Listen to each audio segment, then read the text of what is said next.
एक डॉक्टर जल्दी जल्दी अस्पताल में एक आवश्यक ऑपरेशन के लिए आता है। उसने अपने कपड़े बदले और तुरंत ऑपरेशन ब्लॉक में चला गया।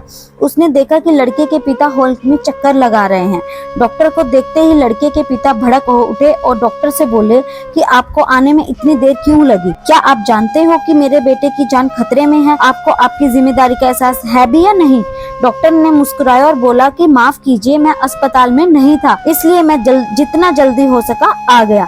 अब मैं चाहूंगा कि आप शांत हो जाइए ताकि मैं अपना काम शुरू कर सकूं। लड़के के पिता कहते हैं कि मैं शांत हो जाऊं? अगर ये तुम्हारा खुद का बेटा होता तो क्या तुम शांत हो जाते? अगर तुम्हारा बेटा अभी मर जाए तो तुम क्या करोगे? डॉक्टर फिर मुस्कुराए और बोले कि मैं वही करूंगा जो बाइबल में लिखा हुआ है, हम मिट्टी से आते हैं और मिट्टी में लौट जाते हैं। आप जाइए और अपने बेटे के लिए प्रार्थना कीजिए। भगवान की कृपा से हम अपनी तरफ से सबसे अच्छा करने की कोशिश करेंगे। उस लड़के का पिता बड़बड़ाया और बोले कि बहुत आसान होता है सलाह देना, अगर खुद का कोई लेना देना ना होता तो। कुछ घंटों के ऑपरेशन के बाद डॉक्टर खुश हुआ और ऑपरेशन थिएटर से बाहर निकला और बोला कि शुक्र है आपका बेटा बच गया। और बिना पिता के कुछ कहने का इंतजार किए ही डॉक्टर वहाँ से चले गए। अगर आपके कुछ सवाल पूछने हैं तो नर्स से पूछ लीजिएगा। नर्स को वहाँ आते देख पिता ने नर्स से पूछा कि इतना घमंडी क्यों है कि वे कुछ देर के लिए रुक नहीं सकता था, क्योंकि मैं इनसे अपने बेटे का हाल जान सकूं। नर्स ने उन्हें बताया कि कल इनके बेटे का एक रोड एक्सीडेंट में निधन हो गया है